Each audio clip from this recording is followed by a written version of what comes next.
Hello and welcome to the latest Eccentric Earth Minisode. This week we're going to be talking about the British naval officer William Whetstone. That's one small step for man, one giant leap for mankind. I have a dream. One day, this nation will rise up, live out the true meaning of its creed.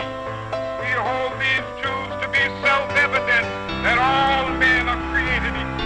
The world will little note nor long remember what we say, but it can never forget what they did. Ask not what your country can do for you. Ask what you can do for your country.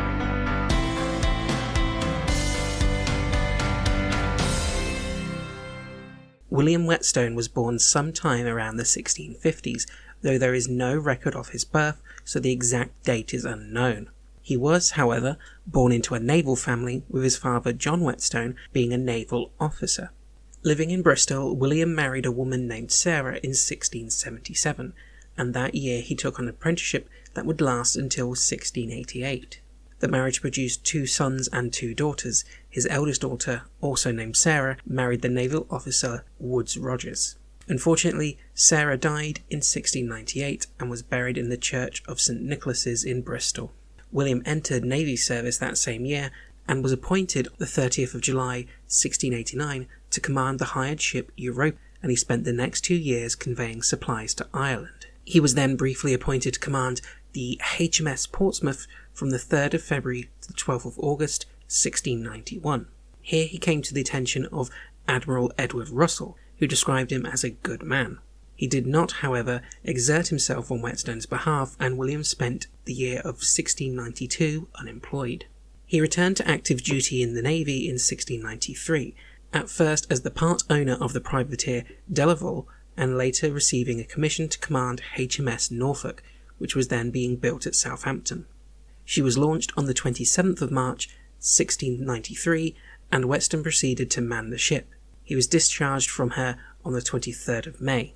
A series of brief commands followed before he took command of the HMS York from the 13th of July 1693 to the 13th of June 1695. William's next command was to the HMS Dreadnought on the 6th of July 1696.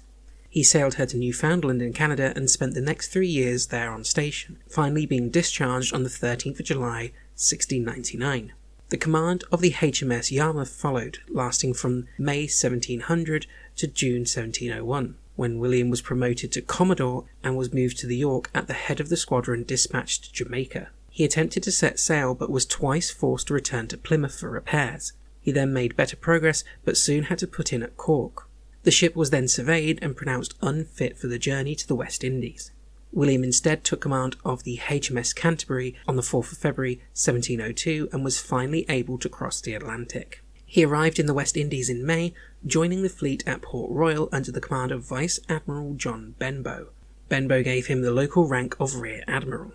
By now, the War of the Spanish Succession had broken out, and news of its declaration reached Benbow on the 7th of July. He detached William and 6 ships to surge off Port St. Louis in Hispaniola for a French squadron under Admiral Jean de Caisse, which it was believed would call at the port on its voyage to Cartagena, from where he might raid English and Dutch shipping. After William had left, Benbow took his squadron and sailed for Cartagena, anticipating that either he or William would find de Caisse and bring him to battle.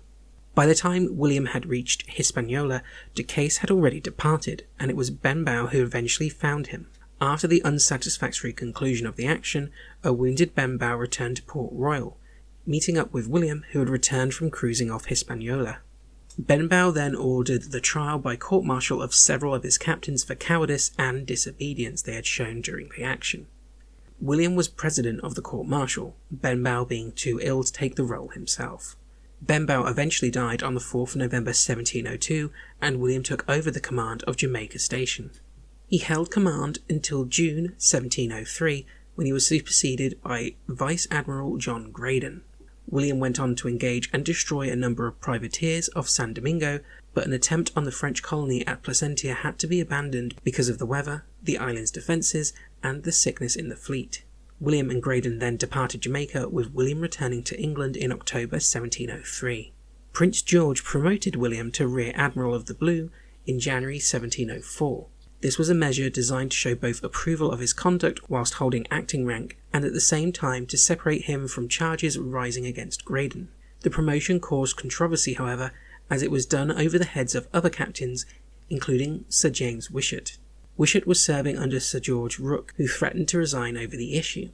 Wishart was then made a Rear Admiral of the Blue as well, and made senior to William. William was given command of a squadron in the English Channel in March 1704 and was promoted to Rear Admiral of the White in January 1705. The appointment to the post of Commander-in-Chief of the West Indies came in February that year, with a knighthood 5 days later on the 22nd of February.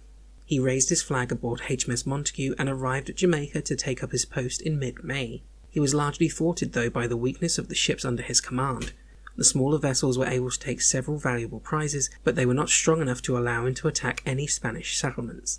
He hoped to convince the governor of Cartagena to declare in favour of King Charles, but received the reply that the governor, quote, knew no sovereignty but King Philip. William continued to persist though, and in 1706 he and Governor Handyside attempted to persuade the Spanish colonies at Cuba and Cartagena to declare in favour of Charles.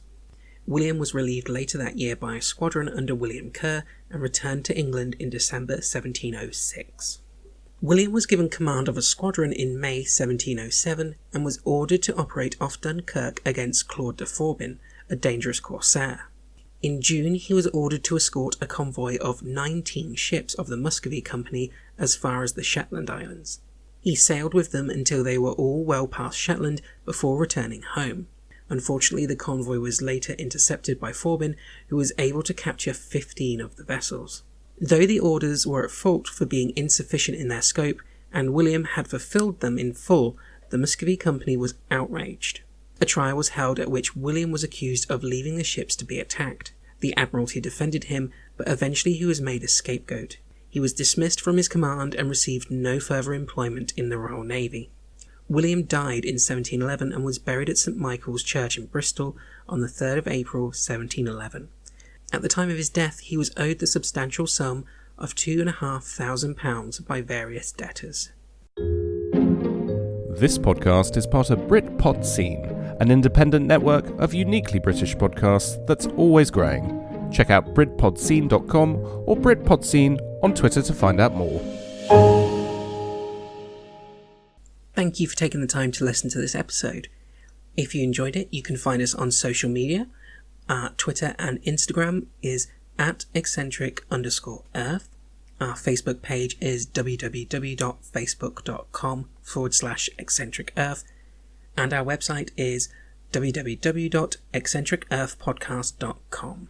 If you want to write in with any suggestions for future episodes or to get in contact for any reason, our email address is eccentricearth@outlook.com. We're on all major podcast providers and on YouTube, so please make sure you subscribe so you don't miss an episode. And if you enjoyed the show, please leave us a review. We're also now part of the BritPod Scene Network, which has dozens of amazing British podcasts, so go and check them out to discover some great new shows. Thank you for listening, and we will see you in the next episode.